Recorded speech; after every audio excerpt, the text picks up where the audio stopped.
بسم اللہ الرحمن الرحیم۔ السلام علیکم ناظرین، دنیا نیوز پر آپ دیکھ رہے ہیں پروگرام نقطہ نظر۔ میں ہوں آپ کا میزبان محمد اجمل جامی، میرے ساتھ تشریف رکھتے ہیں مجیب الرحمان شامی صاحب۔ سب سے پہلے آپ دیکھیے آج کے موضوعات۔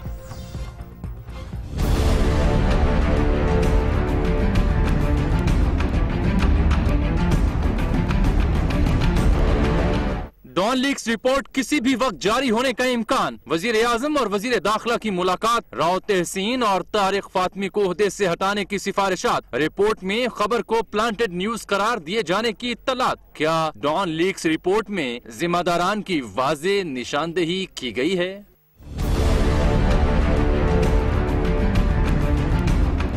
بچے بچے کی زبان پہ یہ نعرہ ہے کہ گو نواز گو۔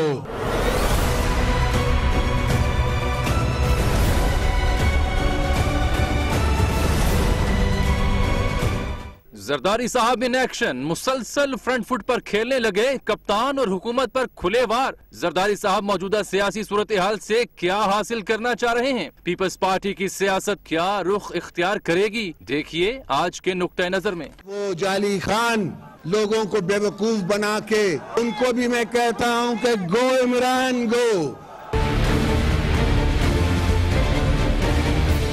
P T I party funding case میں دائرہ سماعت پر فیصلہ محفوظ، توہین عدالت کی درخواست پر کپتان کو 8 مئی تک کی آخری مہلت دے دی۔ اگر الیکشن کمیشن کا دائرہ اختیار نہیں تو اسے گالیاں دیں گے، چیف الیکشن کمشنر کے ریمارکس۔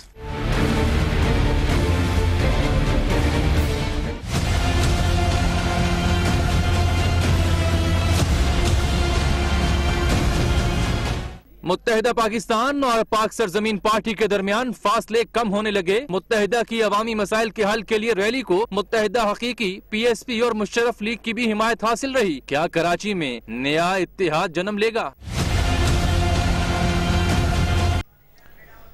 شامی صاحب، یہ جو 6 اکتوبر کو ڈان نیوز پیپر میں خبر شائع ہوئی، اس کا منطقی انجام ہونے کو ہے چند گھنٹوں بعد۔ جی، وہ خبر جس میں یہ بتایا گیا تھا کہ ایک اعلیٰ سطحی میٹنگ میں، جس میں سول حکام بھی موجود تھے اور عسکری حکام بھی موجود تھے، یعنی یہ بات ہوئی کہ جو نان سٹیٹ ایکٹرز ہیں ان کے خلاف کارروائی ہونی چاہیے، اور جو فوجی حکام جو ہیں ان کو ہدایت کی گئی اس سلسلے میں کارروائی کی۔ بالکل۔ تو وہ خبر جس انداز میں چھپی، اس سے یہ تاثر ہوتا تھا کہ جیسے فوج تو اس کی سرپرستی کر رہی ہے اور سول حکومت جو ہے ان کے خلاف کارروائی کرنا چاہتی ہے۔ تو اس سے ایک فاصلے کی نشاندہی ہوتی تھی۔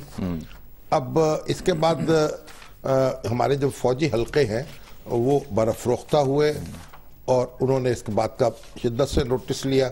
وزیر اعظم ہاؤس کی طرف سے بھی اس کا نوٹس لیا گیا، 3 بار وضاحت کی گئی، اور وضاحت کی گئی، اس کی بار بار وضاحت آئی، اور یہ بات بھی کہی گئی کہ ایسی کوئی بات ہوئی نہیں میٹنگ میں، اور یہ خبر جو ہے من گھڑت ہے۔ اور اب اس کے لیے پھر ایک کمیٹی قائم ہو گئی، جس میں ایک یہ 6 نومبر کو کمیٹی بنی تھی، اور پھر کمیشن کہہ لیجئے اس کو، یہ کمیٹی کمیٹی تھی، اور 7 رکنی کمیٹی تھی جسٹس عامر رضا خان صاحب کی سربراہی میں۔ اس میں M I S I, I B اور پنجاب کے محتسب اعلیٰ اور سیکرٹری اسٹیبلشمنٹ کے علاوہ ایف آئی اے کے جو ڈائریکٹر ہیں ڈاکٹر عثمان، وہ بھی شامل تھے۔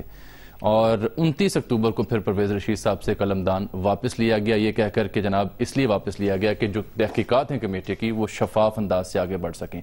اب کسی بھی لمحے شامی صاحب یہ رپورٹ سامنے آ سکتی ہے، آج شام یا کل تک بھی، کیونکہ وزیر اعظم اور چوہر نثار صاحب کی ملاقات تو ہو چکی، جس میں یہ ذرائع کہہ رہے ہیں کہ سفارشات کی منظوری بھی دی جا چکی ہے، لیکن یعنی اتفاق رائے سے، کیونکہ جسٹس عامر رضا صاحب یہ چاہ رہے تھے کہ حقائق پر اتفاق ہو جائے اور ایک متفقہ رپورٹ آئے، اور اس لیے اتنی تاخیر ہوئی۔ اب تمام جو تفتیش کنندگان ہیں انہوں نے اتفاق رائے سے ایک رپورٹ پیش کر دی وزیر داخلہ کو، اور انہوں نے دے دی وزیر اعظم۔ حالانکہ یہ اوریجنلی 30 دنوں کے اندر رپورٹ پیش کرنے کا کہا گیا تھا، وہ جو آپ نے نقطہ اٹھا اسی وجہ سے ڈیلے ہوا۔ دیکھیے اصل بات یہ ہے کہ سپریم کورٹ ہدایت دیتی ہے ہائی کورٹ کو، اور ہائی کورٹ ہدایت دیتی ہے یعنی نیچے ذیلی عدالت کو، اور وقت مقرر کرتی ہے۔ اب جیسے کہ یہ جو یونیورسٹی والا کیس ہے وائس چانسلرز کی تقرری کا، جی ہاں، اس میں سپریم کورٹ نے ہدایت کی تھی لاہور ہائی کورٹ کو کہ ایک مقررہ مدت میں فیصلہ کر دیا جائے، ابھی تک فیصلہ نہیں ہوا۔ اور وہ جو ملیں منتقل ہوئی تھیں شریف فیملی کے سے وابستہ لوگوں کی رحیم یار خان میں اور جنوبی پنجاب میں شوگر ملے، ان کے بارے میں بھی فیصلہ ہونا تھا، وہ فیصلہ نہیں ہوا۔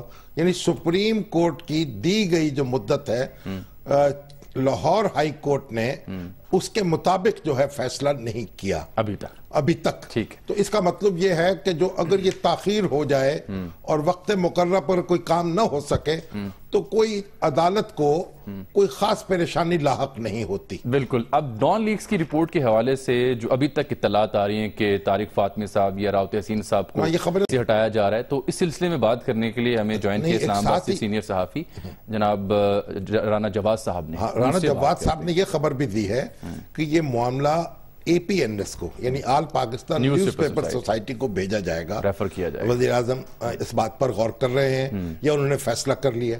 اب یہ بڑی اس میں ایک دلچسپ نقطہ ہے کہ اگر کسی اخبار کے خلاف یا کسی اخبار نویس کے خلاف یا اس کے بارے میں کوئی رپورٹ آ رہی ہے یا کوئی سفارش کی گئی ہے تو کوئی اقدام سے پہلے حکومت جو ہے اے پی این ایس سے رابطہ کرے اور اس کو کہے کہ اس معاملے پہ اپنی سفارشات بھیجے۔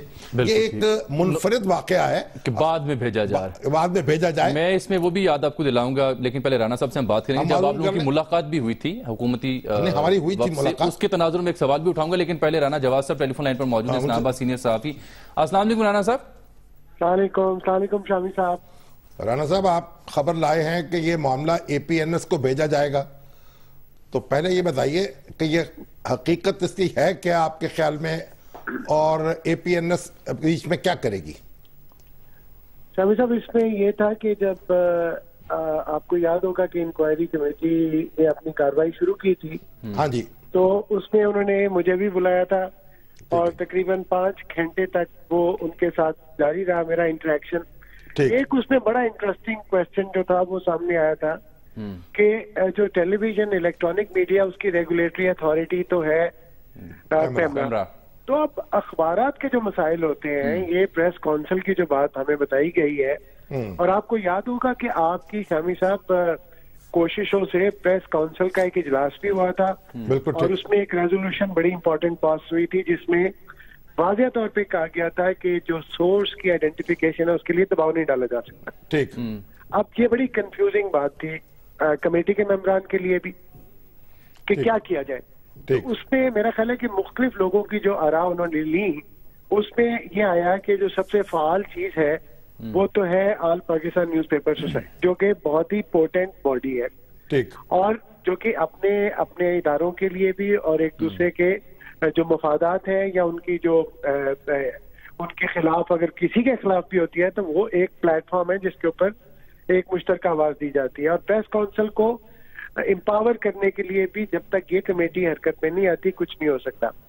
اب 2 چیزیں سامنے آئیں کہ ایک تو یہ کہ پریس کونسل ایک ریگولیٹری اتھارٹی ہے، لیکن اس کو گائیڈ کس نے کیا جب آپ لوگ گئے؟ وہ ممبرز ہمارے جو اے پی این ایس کے تھے۔ ٹھیک ہے۔ تو میرا خیال ہے کہ چونکہ مسئلہ یہ ہوا کہ کمیٹی جو ہے نا وہ کسی حتمی نتیجے میں نہیں پہنچ سکی ہے۔ وہ یہ کہتے ہیں کہ جی جب تک اخبار نویس یا اخبار ہم سے تعاون نہیں کرے گا ہم کیسے پتہ کریں؟ جو ہم نے شواہد دیکھے ہیں وہ شواہد میں یہ تو پتہ چل رہا ہے کہ کسی کے پاس خبر آئی تھی، پوچھا گیا اس سے کہ یہ خبر ٹھیک ہے یا غلط ہے، اس نے اپنا ورژن دیا کہ غلط ہے، لیکن اس نے خبر کو انیشیٹ نہیں کیا تھا۔ اب انیشیٹ جس نے کیا تھا اس تک وہ نہیں پہنچ پائے۔ ہاں پریزمپشن کے اوپر اور ادھر ادھر کی بات کے اوپر ہے، لیکن کوئی امپیریکل ایویڈنس نہیں ہے کہ یہ خبر فیڈ کس نے کی تھی۔ اچھا، یہ جو بات اڑی ہوئی ہے کہ طارق فاطمی صاحب کے خلاف اقدام کیا جا رہا ہے اور راؤ تحسین صاحب اس کی زد میں آ جائیں گے، تو یہ بھی آپ سمجھیں کہ ابھی تک یعنی کوئی مصدقہ بات نہیں ہے؟ اس حد تک تو مصدقہ بات ہے کہ انہوں نے ان کے چونکہ پورٹ فولیو میں یہ چیزیں تھی کہ جو سینسٹیو انفارمیشن ہے ریاستی اداروں کے حوالے سے، ریاستی معاملات کے حوالے سے، اگر کوئی شخص ان کو میسج کر کے یہ کہتا ہے کہ مجھے پتا ہے اور میں اس پہ کچھ کر رہا ہوں، تو ان کو وہ ریاستی ذمہ داری پوری کر کے اس کو روکنا چاہیے. اب یہ بات کہ روکنا چاہیے اس پہ پرویز رشید صاحب کا اپنا موقف ہے. کبھی صحافی میرے پاس آ کے 10 باتیں کرتے ہیں, میں ان کو اپنا موقف دے دیتا ہوں. اس حد تک پھر غفلت اسٹیبلش ہوتی ہے, غفلت کہیں اس کو, یا ان کی نظر میں جو کہ نان جرنلسٹ کمیٹی کے ممبر ہیں, ان کی نظر میں یہ ہے کہ جب ایک بات آپ کے سامنے آ گئی تھی تو آپ نے اس کے فالو اپ کے طور پہ کیا میکنزم یوز کیا کہ اس کو رکواتے. چونکہ آپ نے وہ میکنزم انووک نہیں کیا تو اس پہ نیگلیجنس تو ہے آپ کی. ٹھیک ہے, مگر کیا طارق فاطمی صاحب جو ہیں ان پر بھی یہی بات ہے؟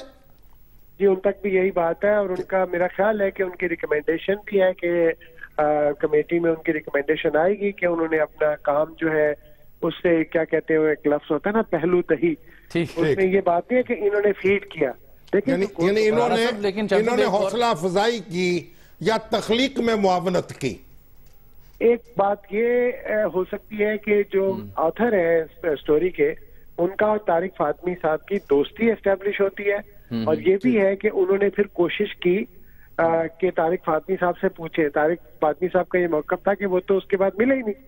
ہاں, رپورٹر کو اگر پتا تھا تو میں کیا کرتا, لیکن میرا خیال ہے کہ اس رپورٹ کی روشنی میں شاید ان کا پورٹ فولیو بدلا جائے گا طارق فاطمی صاحب. لیکن یہ بھی رانا صاحب ایک ذرائع سے خبر پہنچی کہ شاید طارق فاطمی صاحب یہ کہہ رہے ہیں کہ میں عہدے سے نہیں ہٹوں گا یا اس بات کو تسلیم نہیں کروں گا کیونکہ ثبوت دیجئے یا پھر عدالت میں لے جائیے. کچھ ایسا بھی سننے کو ملا؟ میرا خیال ہے کہ ان سے استعفیٰ نہیں مانگا گیا. دیکھیں, ایکشن تو لینا ہے گورنمنٹ نے, ریکمینڈیشن کرنی ہے کمیٹی نے, ان پہ عمل درآمد گورنمنٹ نے کرانا ہے. گورنمنٹ نے ان سے یہ نہیں کہا کہ آپ اسپیشل ایڈوائزر کے اسپیشل اسسٹنٹ کے عہدے سے ریزائن دے دیں. جب گورنمنٹ نے یہ کہا ہی نہیں ہے تو وہ کیوں ریزائن کریں گے؟ ہاں, اسپیشل اسسٹنٹ صرف فارن آفس کے نہیں ہوتے, فارن افیئرس کے نہیں, اسپیشل اسسٹنٹ جو ہے وہ کسی بھی اور کام کے لیے ہو سکتے ہیں. تو اس حد تک تو لگتا ہے کہ پورٹ فولیو ان کا چینج ہوگا, لیکن ان کو جو اسپیشل اسسٹنٹ کا عہدہ ہے وہ ان کے پاس رہے گا. ٹھیک ہے, بہت شکریہ آپ کا رانا جواد صاحب. شام صاحب, یہ بھی ایک اطلاع آئی کہ پرویز رشید صاحب کا جو موبائل کا ڈیٹا تھا, ان تینوں شخصیات کے موبائل ڈیٹا جو ہے اس کو فرینزک کیا گیا.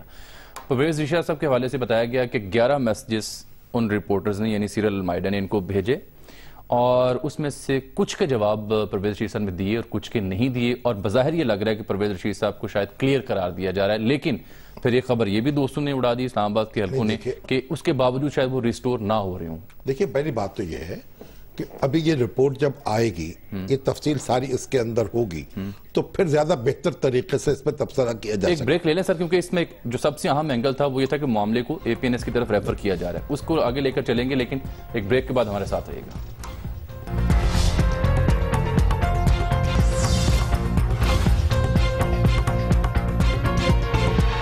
ویلکم بیک ناظرین. شام صاحب, ہم بات کریں ڈان لیکس کی آنے والی رپورٹ کے حوالے سے, تو اس میں ہمارے جو اسلام آباد کی بیورو چیف ہیں ابراہیم راجہ صاحب, انہوں نے خبر بریک کی آج اور بتایا کہ کون کون سے نام ہیں جن کے خلاف کارروائی کی جا سکتی ہے کہ انہوں نے اپنی جو ذمہ داری ہیں اس سے شاید کسی حد تک غفلت برتی. اصل میں جو رانا جواد صاحب کے ہاں خبر آئی اس میں یہ بات تھی کہ یہ معاملہ اے پی این ایس کو ریفر کیا جائے. ایگزیکٹلی, اب اس میں بھی ایک نیا اینگل آ گیا, اس میں ایک اضافہ تھا, اور اس وجہ سے ہم نے پھر رانا جواد صاحب سے گفتگو کی. اب اے پی این ایس کا جہاں تک تعلق تھا تو اس میں یہ کہا جا رہا ہے کہ پریس کونسل پروبیبلی ابھی ان کا میسج آیا کہ مناسب فورم ہے جہاں پہ شاید اسے بھیجا جائے, شاید پریس کونسل میں بھیجا جائے, یا اے پی این ایس کو بھی رجوع کیا جا سکتے ہیں. ہو سکتا ہے جو ہمارے رپورٹر حضرات ہیں ان سے کچھ غلطی بھی ہو سکتی ہے سننے میں اور سمجھنے میں. ابھی تک معاملہ ذرائع سے چل رہا ہے, جیسے سیریل کی سٹوری میں ذرائع تھے. ٹھیک ہے, تو اگر اے پی این ایس کو معاملہ جاتا ہے تو اے پی این ایس کا کیا رسپانس ہوگا, کیسے اس معاملے کو وہ ڈیل کریں گے, اس پر بات کرنے کے لیے ابھی ہمیں جوائن کیا سیکرٹری جنرل اے پی این ایس جناب عمر شامی صاحب نے. السلام علیکم عمر صاحب. السلام علیکم جی. عمر صاحب, یہ بتائیے کہ یہ جو خبر آئی ہے کہ یہ معاملہ اے پی این ایس کو ریفر کیا جا رہا ہے کہ وہ اس پہ غور کرے, تو یہ پہلی دفعہ ہوگا تاریخ میں کہ حکومت کو اس طرح کا اقدام کرنے سے پہلے اے پی این ایس کو اعتماد ملے, تو کیا کریں گے پھر آپ؟ دیکھیں, ابھی تک کوئی آفیشیل انفارمیشن اس حوالے سے ہمیں موصول نہیں ہوئی. یہ بات آپ کی درست ہے کہ اے پی این ایس جو ہے پرنٹ میڈیا کی واحد نمائندہ جماعت ہے, اور اے پی این ایس جو ہے وہ ظاہری بات ہے کمپیٹنٹ ہے, اس طرح کے معاملات کو ڈیل وہ کر سکتی ہے. اور پہلے بھی جب یہ معاملہ شروع ہوا تھا اور جب سیریل المائدہ صاحب کو ای سی ایل پہ ڈالا گیا تھا, اس وقت بھی اے پی این ایس نے اس میں بڑا متحرک کردار ادا کیا تھا اور اس مسئلے کو ریزالو کیا تھا. لیکن اصل ایشو یہ ہے کہ ابھی تک ہمیں اس حوالے سے کوئی آفیشیل کمیونیکیشن نہیں ہوئی. جب فیصلہ یہ آئے گا تو ظاہری بات ہے تمام حقائق کو جو ہے وہ سامنے رکھا جائے گا. اے پی این ایس ایگزیکٹو جو ہے اس پہ غور کرے گی, اس ریکویسٹ پہ غور کرے گی, جو ایویڈنس ساتھ اویلیبل ہوگا اس کو بھی دیکھا جائے گا, جو کمیٹی کی ریکمنڈیشنز ہیں ان کو بھی دیکھا جائے گا, اور پھر اس کی روشنی میں جو ہے اے پی این ایس جو ہے کوئی فیصلہ اس پہ کرے گی. رانا جواد صاحب نے یہ ایک تازہ میسج کیا ہے کہ شاید معاملہ پریس کونسل کو بھیجا جائے اے پی این ایس کی بجائے, اور رپورٹر سے یہ بات سمجھنے میں غلطی ہو گئی ہو. لیکن جب یہ پہلے مسئلہ اٹھا تھا جس وقت سیریل المائدہ صاحب کا نام جو ہے ای سی ایل میں ڈالا گیا تھا, اے پی این ایس نے اس وقت یہ موقف اختیار کیا تھا اور تحریری طور پہ اختیار کیا تھا کہ جو اس طرح کے ایشوز ہیں جو پرنٹ میڈیا کے خاص طور پہ جو ہے اس کے لیے پریس کونسل جو ہے وہ ہی بہتر فورم ہے. یعنی جو ضابطہ اخلاق کی خلاف ورزی کے جو کیسز ہیں, خلاف ورزی کے کیسز ہیں, اس کے لیے پریس کونسل ہی جو ہے وہ بہتر فورم ہے, کیونکہ وہ ایک کانسٹیٹیوشنل فورم ہے جو اسی لیے کریٹ کیا گیا ہے. تو لیکن اس کے باوجود جو ہے اگر حکومت یہ فیصلہ کرتی ہے یا کوئی ریکمنڈیشن ایسی آتی ہے کہ پریس کونسل کو یا اے پی این ایس کو یہ معاملہ دیکھا جائے تو ہم اس پہ غور کے لیے تیار ہیں. ہم تمام ایویڈنس کو دیکھیں گے, تمام جو اپنا رپورٹ ہے اس کی ریکمنڈیشن کو دیکھیں گے اور پھر اس پہ غور و خوض کریں گے. آپ یہ بھی کہہ سکتے ہیں کہ معاملہ پریس کونسل کو بھیج دیا جائے, اس کے دائرہ کار میں آتا ہے. ہاں بالکل, یہ بھی ہو سکتا ہے. جو بھی فیصلہ ہوگا اے پی این ایس ایگزیکٹو جو ہے اس پہ مل بیٹھ کے فیصلہ کریں گے, جس میں سارے اخبارات کے جو ہے اپنا جو تمام بڑے اخبارات ہیں ان کے مدیران اور جو ہے ناشران اس میں شامل ہیں, مالکان اس میں شامل ہیں. تو وہ اس کو ہم جو بھی چیز سامنے آئے گی, کیونکہ ابھی تک کوئی چیز ہمارے سامنے آئی نہیں ہے اور کوئی آفیشیل ریکمنڈیشن آئی نہیں ہے, ابھی تو یہ صرف ایک نیوز آئی ہے, لیکن کوئی ابھی تک جو ہے نا حتمی چیز جو ہے سامنے نہیں آئی ابھی تک. ٹھیک, بہت شکریہ عمر شام صاحب. شام صاحب اب یہ دیکھیے, یہ جو پریس کونسل ہے نا اس کے اس وقت سربراہ ہیں بلوچستان کے بڑے مایہ ناز قانون دان ہیں صلاح الدین مہنگل صاحب, وہ اس کے سربراہ ہیں, اور اس میں اے پی این ایس, سی پی این ای اور پی ایف یو جے تینوں بڑی جو اخباری تنظیمیں ہیں ان کی باڈیز ہیں, ان کے نمائندے وہاں اس میں موجود ہیں. اور اے پی این ایس کے جو خود اے پی این ایس کی نمائندگی میں بھی کر رہا ہوں اور وامق زبیری صاحب بھی کرتے ہیں, دوسرے ہمارے دوست بھی موجود ہیں, سینئر لوگ جو ہیں. یہ بات یہ ہے, اصل میں بات یہ کہ یہ جو ہمارے نان جرنلسٹ حضرات ہیں نا وہ اخبارات کی ورکنگ نہیں سمجھتے کہ کیسے خبر بنتی ہے. ایسا نہیں ہوتا کہ وہ کئی جرنلسٹ بھی بغض کے مارے یعنی ایسی باتیں کرتے ہیں کہ بھئی جیسے کسی نے خبر لکھ کر دی اور رپورٹر نے آنکھیں بند کر کے آگے دے دی اور ایڈیٹر نے آنکھیں بند کر کے چھاپ دی. ایسا نہیں ہوتا. ایک خبر کو بنانے کے لیے رپورٹر کو مختلف ذرائع سے رابطہ کرنا پڑتا ہے, پھر اس کے اپنے نتائج اخذ کرنے پڑتے ہیں. یاد دلا دوں ناظرین کو, جب یہ خبر چھپی اور اعتراض آیا اور حکومت نے اس کی تردید کی تو اس سے اگلے دن جو متعلقہ اخبار کا اداریہ تھا اس میں آپ کی اسی بات کی تصدیق کی گئی کہ ایک سے زائد بار اخبار کے ایڈیٹرز نے مختلف ذرائع سے تصدیق کی اور اس کے بعد یہ خبر چھاپی. ابھی ان کا موقف نہیں, وہ تو اخبار کا جو موقف ہے اس سے تو آپ ایگری کر سکتے ہیں اور ڈس ایگری کر سکتے ہیں, وہ آپ کا اخبار کا موقف. لیکن خبر جو بنتی ہے وہ ایسے نہیں بنتی کہ جیسے بس ایک ژالہ باری ہو گئی اور خبر بن گئی. یہ ایک تردد کرنا پڑتا ہے, جستجو ہوتی ہے, اس میں غلطی بھی ہو سکتی ہے اور اس میں آپ جو رپورٹ آپ واقعے کے بارے میں غلطی ہو سکتی ہے, اس کا نتیجہ اخذ کرنے میں غلطی ہو سکتی ہے. ٹھیک ہے, ایک بریک مجھے لینی ہے, اسی سے جڑے کچھ مزید اہم سوالات ہیں وہ بھی ہم اٹھائیں گے اس پروگرام میں, لیکن ایک بریک کے بعد ہمارے ساتھ رہیے گا.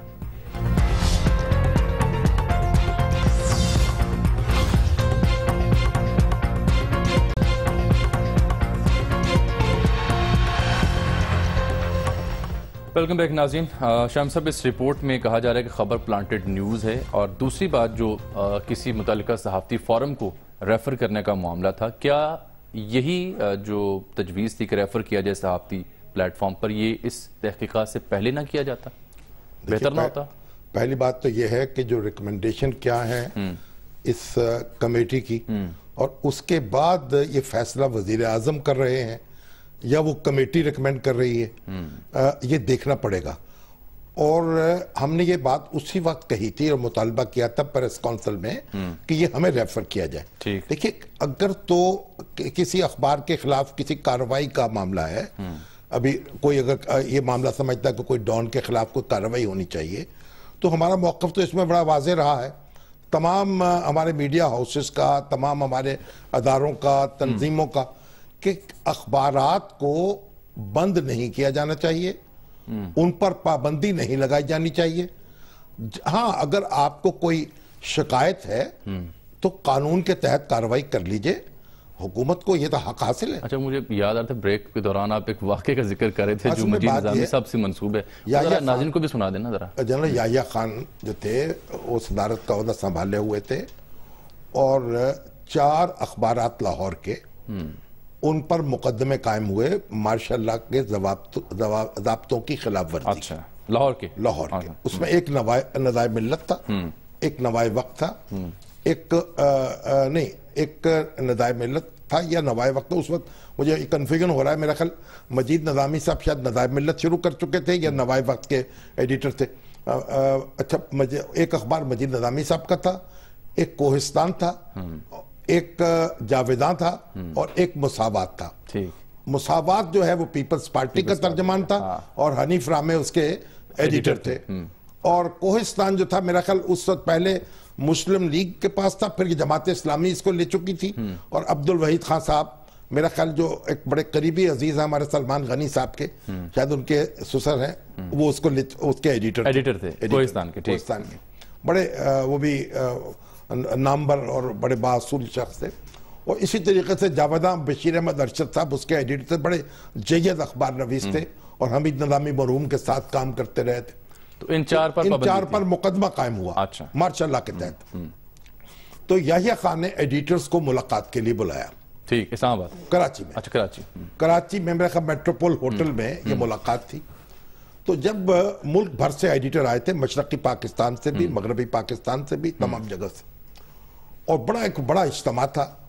جو ہی کارروائی شروع ہوئی اجلاس کی تو مولانا کوثر نیازی کھڑے ہوئے، وہ ہفت روزہ شہاب کے ایڈیٹر تھے، اور انہوں نے یہ کہا کہ اخبارات کے اور حکومت کے بڑے اچھے تعلقات رہے ہیں، اس لیے میں جناب صدر سے مؤدبانہ یہ گزارش کروں گا کہ یہ جو 4 اخبارات کے خلاف کارروائی ہوئی ہے، ایک خیر سگالی جزے کے تحت اسے واپس لے لیا جائے۔ تو یحییٰ خان نے کہا، بڑی تیزی سے بولتے تھے یحییٰ خان، اور بڑے یعنی ان کی گفتگو سے ذہانت بھی ٹپکتی تھی، یعنی تیز فکرے بولتے تھے۔ تو ان کا وہ اچھا ٹھیک ہے واپس لے لیتے، ان کو وہ معافی مانگے۔ اچھا یہ انہوں نے مطالبہ کر دیا، یہ اخبارات جو ہیں یہ معافی مانگ لیں، یعنی ہم مقدمات واپس لے لیتے ہیں لیکن شرط یہ ہے کہ وہ معافی مانگ لیں۔ ٹھیک ہے، اب سناٹا چھا گیا۔ اچھا اب سارے ایڈیٹر اپنی جگہ بیٹھے ہوئے خاموش ہو گئے، کوئی نہیں بولا۔ جب 1-2 منٹ ایسے گزرے تو کوثر نیازی صاحب دوبارہ بولے، انہوں نے کہا حضور اس وقت کوئی، وہ ایڈیٹر سب یہاں موجود ہیں اور ان میں سے کوئی بول نہیں رہا، تو وہ زبان خاموش سے معذرت طلب کر رہے ہیں۔ اچھا واہ، اور آپ اس کی معذرت قبول کر لیں۔ جب انہوں نے یہ الفاظ ادا کیے تو مجید نظامی صاحب جو تھے وہ کھڑے ہوئے اپنی ڈشز پر، انہوں نے کہا پہلے ہمیں یہ بتایا جائے کہ ہمارا قصور کیا ہے، ٹھیک، مقدمات کیوں چلائے گئے ہمارے اور بنائے گئے، اور آپ نے پہلے قصور معلوم ہو تو معافی مانگنے کا سوال تو اس کے بعد پیدا ہوگا۔ بالکل ٹھیک۔ تو یحییٰ خان نے کہا اچھا تمہیں قصور پتہ نہیں ہے تو پھر جاؤ مقدمہ لڑو، بھگتو۔ انہوں نے کہا کہاں مقدمہ لڑے؟ انہوں نے کہا فوجی عدالت میں مقدمہ لڑو۔ یہ خان صاحب نے جواب دیا، مجید نظامی صاحب بولے فوجیوں کو کیا پتا اخبار کیا ہوتے ہیں، اور ایک دم جناب ماحول جو تھا کشیدگی چھا گئی، بات آنی تھی، جملہ ہی کافی تھا۔ یحییٰ خان جو ہے بالکل ان کا رنگ جو تھا وہ سرخ ہوتا تھا لیکن سرخی اس کی غائب ہو گئی اور پیلا ہو گیا، اور پیلا ہوا، اور بس اس کے بعد کوئی اس موضوع پر گفتگو نہ ہو سکی۔ میرا خیال ہم بھی اس موضوع کو یہی ختم کر دیں۔ اور اس کے بعد جب میٹنگ ختم ہوئی تو سارے ایڈیٹر بنگال کے، مشرقی پاکستان کے مجید نظامی صاحب کو گھیرے ہوئے تھے اور وہ ہیرو بن چکے تھے۔ اور واقعی بات یہ ہے، کافی تاریخی جملہ ویسے کہا انہوں نے، کہ یہ دیکھیے یہ اخبار کیسے بنتے ہیں، رپورٹر خبر کیسے فائل کرتا ہے، ایڈیٹر کا کیا معاملہ ہوتا ہے، اس کا رول کیا ہے، یہ ہمارے جو فوجی بھائی ہیں یا سیولین بھی ہیں ان کو اس ساری ورکنگ پتہ نہیں ہے، جس طرح ہمیں معلوم نہیں ہے کہ ان کے ہاں کیا ہو رہا ہے۔ بالکل ہمیں کیا پتہ، اس لیے ان کو برگلایا جاتا ہے ہمارے بھائی بندی نان جرنلسٹ بھی اور جرنلسٹ بھی، جو ایسے جرنلسٹ بھی ہیں جو نان جرنلسٹ ہیں دراصل، وہ بھی ہیں، اور وہ بھی ان کو فیڈ کرتے ہیں، اپنی دشمنیاں نکالتے ہیں، کبھی حکومت کے خلاف، کبھی صحافت کے خلاف، کبھی مختلف اداروں کے خلاف، مختلف صحافتی اداروں کے خلاف، اور بغض اپنا نکالتے ہیں، دوسروں کے اندر پیدا کرتے ہیں دانشوری کے انداز میں۔ چلیں موضوع میرے خیال کافی یہاں پہ ختم کرتے ہیں، اسے واقعی بڑا لاجواب تھا سر۔ اس لیے کمیٹی کے جو ارکان ہیں فاضل، اب اس کو غفار نویس تو کون میں ہے نہیں۔ میں تو سوچا تھا یہ شامی صاحب مدعا ہم نے ختم کر دیا، لیکن آپ نے طرح مصر دوبارہ دیکھیں نا، اگر کوئی غیر پیشہ ورانہ جو ہے سفارش ہوگی ہمارے پیشے کے بارے میں، پھر بات کریں گے، تو پھر دو ہاتھ کریں گے۔ چلیں ویٹ کرتے ہیں کہ رپورٹ کب آتی ہے۔ آج کل زرداری صاحب بڑا فرنٹ فٹ پر آگئے ہیں، مسلسل وہ چھکے چوکے لگا رہے ہیں، اور خان صاحب کیا، نواز شریف صاحب کیا، شہباز شریف صاحب کیا، سب کو انہوں نے ایک ہی لائن میں کھڑا کر لیا ہے، اور ڈیرے ہیں ان کے کے پی کے میں، یعنی کپتان کی ہوم گراؤنڈ میں۔ پہلے تو میں چاہ رہا ہوں کہ آپ کو ذرا دکھا دوں، آج بھی تو مالاکنڈ میں جلسہ تھا آج، اور کل ان کا مردان میں تھا۔ پہلے تو میں دکھا رہا ہوں کہ حالیہ جو زرداری صاحب کی مصروفیات رہیں، جب انہوں نے گفتگو کی میڈیا سے یا مختلف جلسوں سے، تو اس میں کہا کیا، کرکس کیا تھا، خلاصہ کیا تھا ان کی گفتگو کا، ذرا پہلے وہ دیکھ لیجئے۔ اب الیکشن میں اس پارلیمنٹ میں اور بلاول بھٹو دونوں جائیں گے، اس مغل بادشاہ کو ہم نہیں چھوڑیں گے۔ میاں صاحب جب سے وہ حکومت میں آئے ہیں بڑی چھوٹی سوچ رکھتے ہیں، میں نے تو کبھی ٹیچر کا بھی شکار نہیں کیا میرے بھائی، بالکل شیر کے شکار کی بات کرتا ہے۔ رینجرز کا قانون بنایا گیا ہے سندھ کے لیے، وہ دوسرے پروونسز سے کچھ مختلف ہیں۔ آرو الیکشن سے کوئی فرق نہیں پڑتا، چودھری استقار کے الیکشنوں سے کوئی فرق نہیں پڑتا۔ انشاءاللہ اس الیکشن میں ہم پنجاب لیں گے، پورا پنجاب لیں گے۔ ججوں کے دل میں کیا ہے، مجھے یہ ضرور پتا ہے، میاں صاحب کے خلاف فیصلہ آیا نہیں۔ بی بی صاحبہ نے ایک دفعہ کہا تھا کہ یہ اس میں کیا چمک ہے کہ اس کے خلاف فیصلہ آتا نہیں ہے، اور ہمارے فیور میں کبھی جاتا نہیں ہے۔ میں صرف 15 دن پنجاب بیٹھا ہوں، اور پنجاب بلے والوں کا بھی اور کاغذی شیروں کا بھی حال خراب ہو گیا ہے۔ اگلی حکومت میرا یہ آپ سے وعدہ ہے کہ میں آپ کو بنا کے دوں گا، جس طرح میں نے چیئرمین سینٹ بنا کے دیا۔ گو نواز گو تو اب اپنی جلسوں میں ضرور کہیں گے، میں نے تو میاں صاحب کو تھکا کے ہرانا ہے۔ آج مجھے بتائیں نواز کہاں کھڑا ہے، کتنے میگا واٹ بجلی لگی ہے پنجاب میں؟ میاں صاحب کی عادت نہیں، یہ تو مشکل میں نہیں آتے رابطہ نہیں۔ عمران خان نہ تجربہ سیاستدان ہیں، ان کو نہیں پتہ، نہ وہ کبھی جیل گئے، نہ کبھی انہیں ایف آئی آر میں کسی کا اپنا بیان لکھایا ہے۔ ان نے اپنی شہرت، اپنی سیاست چمکانے کے لیے ایک ڈرامہ کیا جس سے میاں صاحب کو فائدہ ہوا۔ ایک کپتان نکلا ہے، وہ سمجھتا ہے کہ وہ پختون ہے، کب شجرا کسی پختونوں کے ساتھ ملتا ہے؟ ہاں، ٹائیگر نیازی کے ساتھ اس کا ضرور شجرا ملتا ہے۔ آج کی جو جلسے میں جنہوں نے خطاب کیا اس میں بڑی دو اہم سٹیٹمنٹس تھیں، وہ بعد میں سناتا ہوں، لیکن سب سے پہلے ان کی ان سٹیٹمنٹس کو دیکھتے ہوئے ایک سوال ہے شام صاحب آپ کی خدمت میں۔ گو عمران گو نواز گو کے بعد خود زرداری صاحب کہاں جائیں گے؟ زرداری صاحب گلیاں رجن سنیاں وچ مرزا یار پھرے دندنائیں گے۔ دیکھیں آپ زرداری صاحب کو ایک داد دیں کہ رونق لگا دی ہے انہوں نے، یعنی پیپلز پارٹی بیچاری میڈیا سے غائب ہو گئی تھی، اب وہ جناب الیکٹرانک میڈیا میں بھی کوریج کی جا رہی ہے بھرپور، وہ جلسے کر رہے ہیں، اپنی ایک اس کی کوریج ہو رہی ہے، فکرے بول رہے ہیں تیز تیز، اور ان کا مزہ آتا ہے ان کے فکروں کا۔ اصل میں بات یہ ہے کہ یہ جو جتنا وہ برس رہے ہیں نا حکومت پہ، اصل میں یہ عمران خان سے ان کی جنگ ہے، کیونکہ ان سے انہوں نے اپوزیشن کی جو سپیس عمران خان نے لے لی ہے نا، وہ سے واپس لینا چاہ رہے ہیں، وہ واپس لینا چاہتے ہیں۔ لے لیں گے بھئی کوشش تو کریں گے، سر دھڑ کی بازی لگائیں گے۔ تو یہ جو تقسیم ہوئی بظاہر اپوزیشن میں، اس کی ذمہ داری خان صاحب کے اوپر ہے یا زرداری صاحب کے اوپر ہے؟ یہ تو تقسیم تو پہلی بات تو یہ ہے کہ وہ جو پیپلز پارٹی جو تھی وہ بڑی حریف تھی نا مسلم لیگ۔ جی جی جی جی اب پیپلز پارٹی جو ہے کسی شمار قطار میں نہیں ہے، کم از کم پنجاب میں تو اب ان کو اور عمران خان صاحب ان کی ساری وکٹیں جو ہیں اڑاتے چلے جا رہے ہیں، اور ان کے ووٹرز جو ہیں ان کی طرف متوجہ ہوتے چلے جا رہے ہیں، تو بڑا ایک مرحلہ ہے درپیش۔ آپ اس کو